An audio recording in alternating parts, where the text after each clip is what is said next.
Why did I receive a letter from my late mother-in-law? I was shocked as I looked at the envelope that had just arrived in my home mailbox. The letter was from my mother-in-law, who we had just buried yesterday. She had always been very kind to me since I married her son, and I loved her a lot. We often went out to eat, enjoyed shopping trips, and became close like friends, despite being different ages. Her sudden death left me heartbroken, and even after her funeral, I was still struggling to accept that she was gone. Getting a letter from her during this sad time was a huge surprise. I quickly opened the letter and found something unexpected. My mother-in-law had asked a temple priest to send me this letter after she passed away. The letter told me to find a secret compartment in the family's old chest and revealed a hidden door. It gave detailed instructions on how to open this hidden door and made it clear I should do this alone. Seeing that my brother-in-law, his wife, and their kids were all out, I rushed to my in-laws' house. Using the spare key, I went in and followed the instructions to open the secret compartment by myself. "It's open," I sighed with relief and looked inside. "My name is Betty, I'm 40 years old, and I work from home as a web designer. I married Kevin, who is 5 years older than me, 6 years ago. We met through a friend and are still very close. However, we haven't been able to have children yet.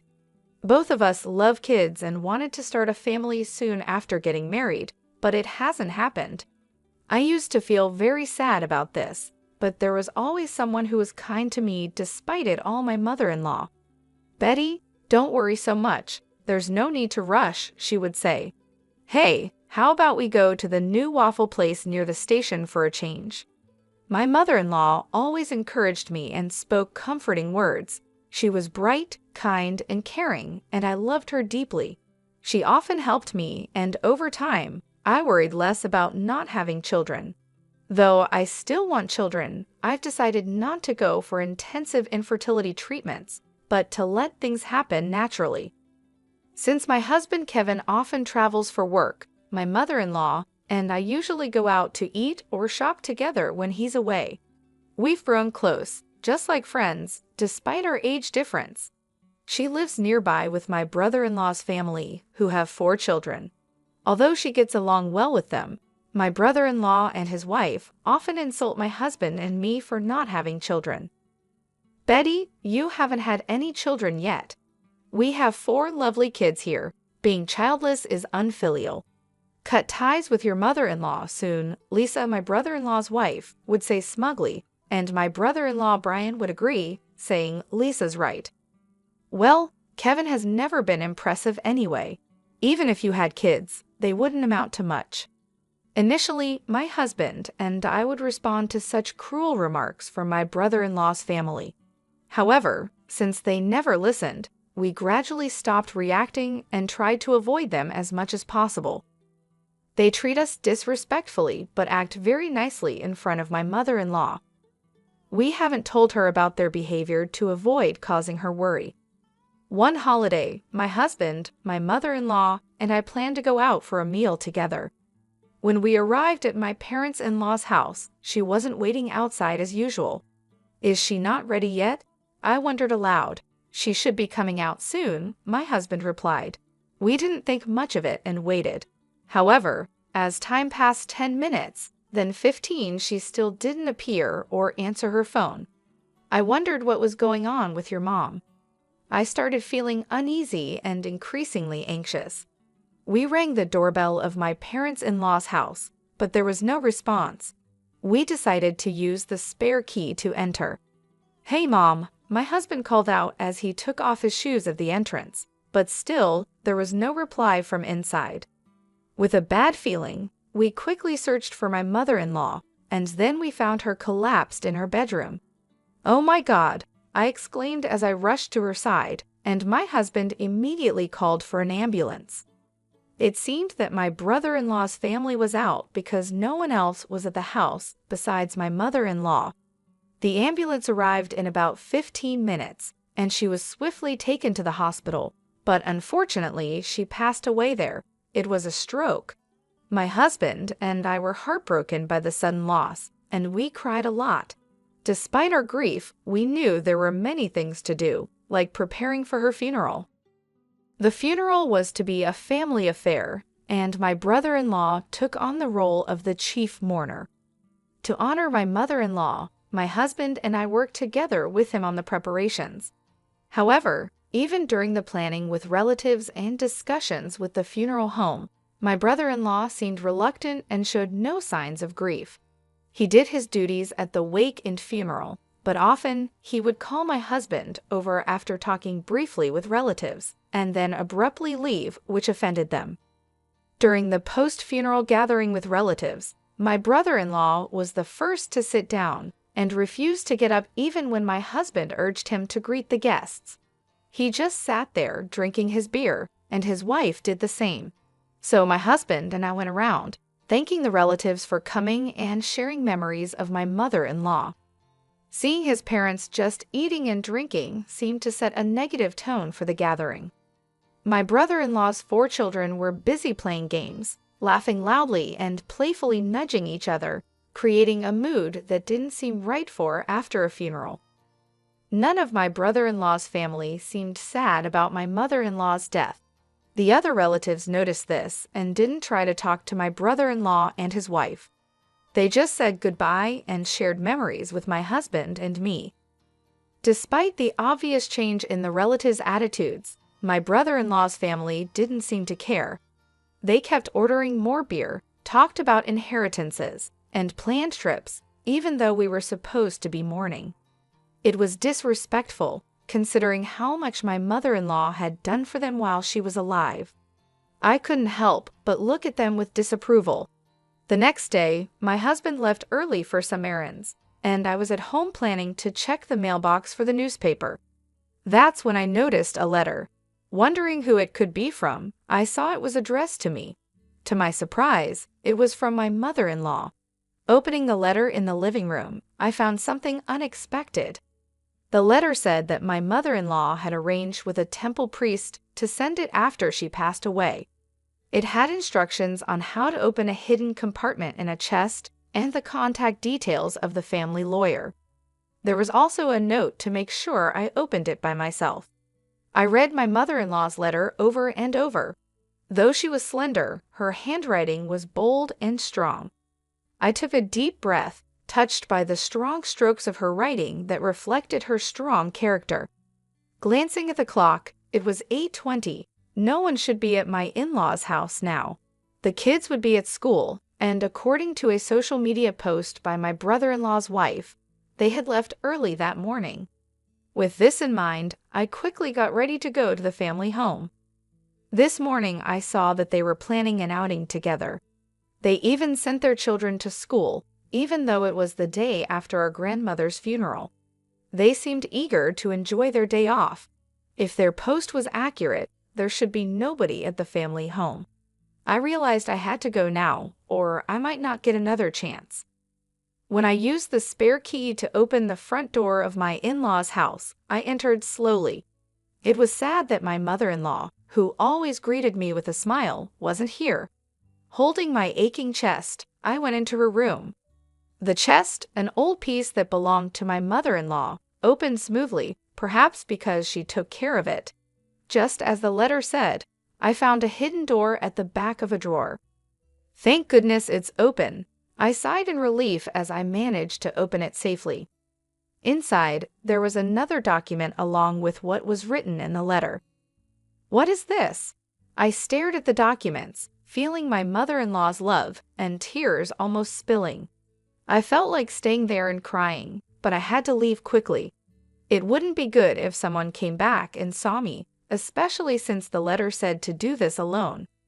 After returning home with all the documents, I contacted the family lawyer mentioned in the letter to inform them of my mother-in-law's passing. Just as I was about to reach out to my husband and my brother-in-law's family to see if we could all gather this weekend, I received an email. It was from my sister-in-law, urging us to meet at my in-laws' house this weekend for some important news. Despite feeling uneasy, declining seemed odd, so I agreed to her proposal. Over the weekend, I went to my in-laws' house with my husband, feeling nervous about the discussion. My brother-in-law and his wife had smug looks, and their 4 children were not around, probably taken somewhere else. As soon as we sat down, they presented a document. "This is the will left by my mother-in-law," my sister-in-law announced loudly. The signature on the will was indeed my mother-in-law's, and it stated that all assets would go to my brother-in-law and his wife. "See, it's written here that we get everything, so unfortunately, you won't get any inheritance." "Too bad, huh?" My brother-in-law laughed mockingly, his expression ugly, while my husband looked bewildered. I stood up quietly and brought in the lawyer who had been waiting outside. "Ah, who is this?" my brother-in-law and his wife asked, puzzled by the sudden appearance of the lawyer. My husband, who didn't know the lawyer was there, was also surprised. "This person is the lawyer whom my mother-in-law trusted during her life," I explained briefly. My brother-in-law and his wife looked confused and then angry. "Why did you bring a lawyer here?" they demanded. "It's part of my mother-in-law's instructions. She wanted the lawyer here to help make sure the estate is divided fairly," I said. My brother-in-law and his wife insisted loudly that they didn't need a lawyer. My brother-in-law slammed his hand on the desk and pointed at the will, saying, "My mother left a will. We don't need a lawyer." The lawyer quietly raised his hand and asked, "Are you sure your mother wrote the entire will herself?" "That's obvious," my brother-in-law shouted back. The lawyer looked concerned and shook his head. "This can't be recognized as a valid will. A real handwritten will must be entirely written by the person it belongs to." He pointed out that only the words at the beginning and the signature at the end were in my mother-in-law's handwriting. The rest looked like it was printed from a computer. The room went quiet. My brother-in-law reached out to the will, but it still showed the same printed words. "Huh," suddenly my husband said. "Why is the back of the paper so clean?" I looked closely, and indeed, there was something odd. The handwriting in the signature section is different from the rest. Could this will be forged? I wondered aloud. My brother-in-law and his wife trembled at the lawyer's observation. "What are you talking about? We wouldn't do such a thing," they stammered. "Why are you so nervous if it's not forged?" the lawyer cut in. "Forging a will is a serious crime." Hearing this, my brother-in-law and his wife turned pale. Despite their agitated and confused excuses, the lawyer delivered the final blow. "Betty has a notarized will, so your will is invalid." "What?" my brother-in-law and his wife gasped, their eyes wide. "We never heard of that," they said. In the letter I received from my mother-in-law, she mentioned that she hid a notarized will behind the hidden door of the chest. We didn't know about this earlier. The letter not only told us where she hid the will, but also explained why she made it and why she told me about it. My mother-in-law had been feeling her health decline and had prepared the will because she probably suspected that my brother-in-law and his wife might tamper with it. I thought she didn't know their true nature, but it seemed she had a sense of their greed. The notarized will stated that the assets would be divided equally between my brother-in-law and my husband. This surprised my brother-in-law and his wife, and their eyes went wide. Then my brother-in-law suddenly shouted, claiming he should be the beneficiary of our mother's life insurance as the eldest son. I calmly responded that the life insurance certificate was also with me, as per the mother-in-law's trust, and the beneficiary was me, not him. Inside the hidden door, there was not just the notarized will, but also the life insurance certificate.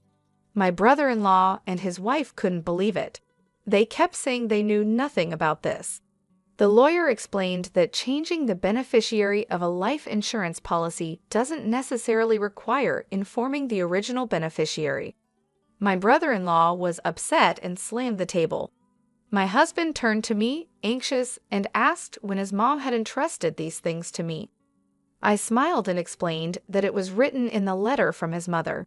She had wanted to tell him too, but she was worried that if both of us knew, his brother and sister-in-law might become suspicious, so she trusted only me with the information. While my husband and I were talking, my sister-in-law burst in hysterically. She couldn't accept that we, who hadn't even shown her children to my mother-in-law, would inherit her estate. "This is ridiculous," she exclaimed. "I can't accept this at all," my brother-in-law chimed in, his face turning red as he shouted. "You unlucky bunch have no right to Mom's estate. We were living here just for her inheritance, splitting it equally. Don't make me laugh. The inheritance is all ours," he continued. My sister-in-law joined in, shouting and adding to his selfish claims. "We have 4 children.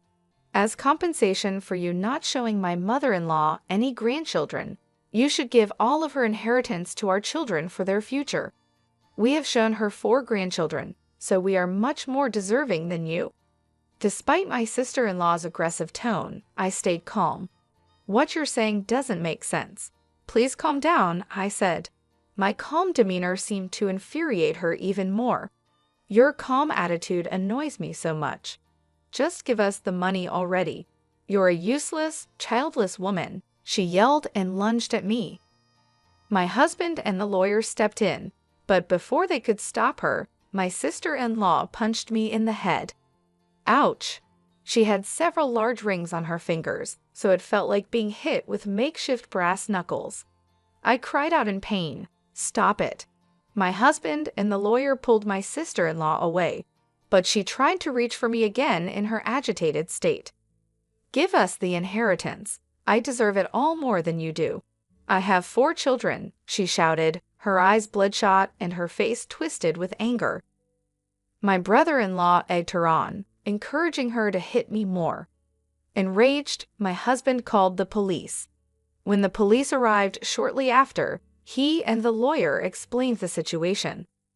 My brother-in-law and his wife were then escorted away by the police. My husband and I thanked the lawyer and decided to send him home for the day.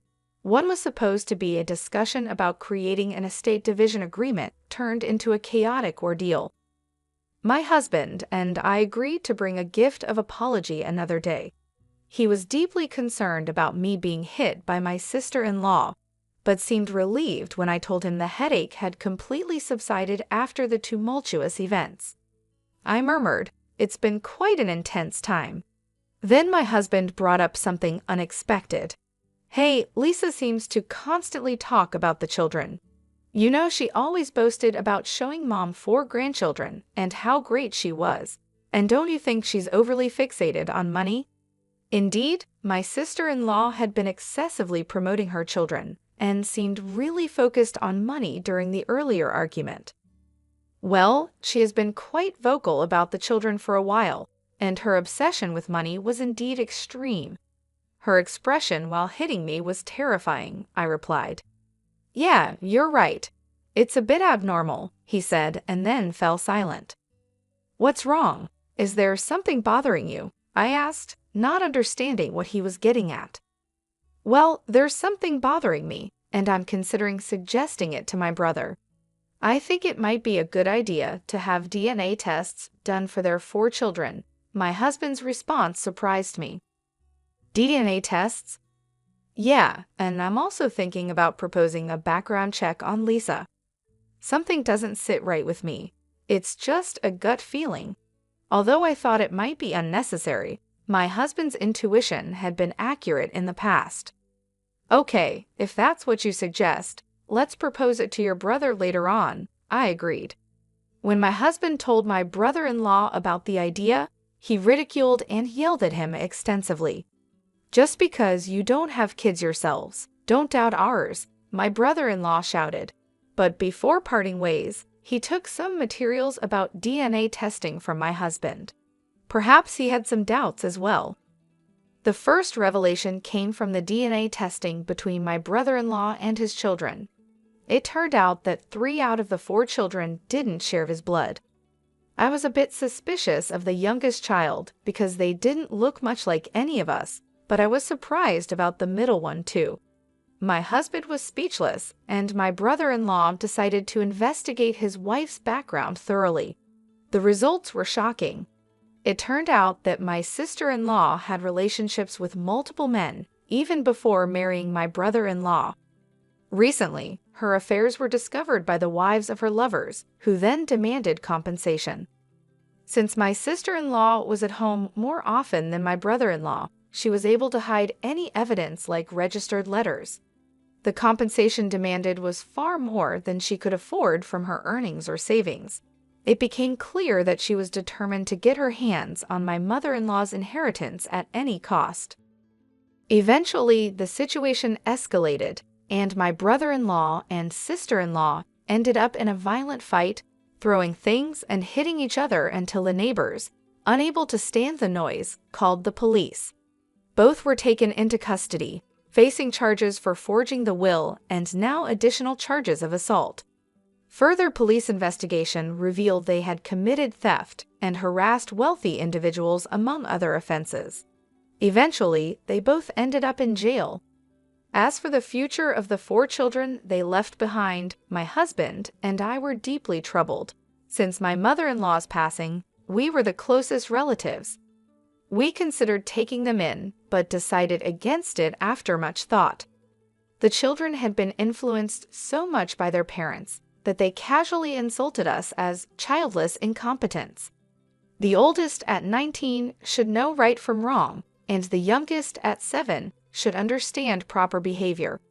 Yet they smirked and insulted us every time they saw us, even with their parents in trouble. Our 16-year-old nephew said we'd be better off raised by childless idiots, which was more than we could bear. Facing such hostility, we couldn't find any affection for the children or any hope of raising them to be decent people.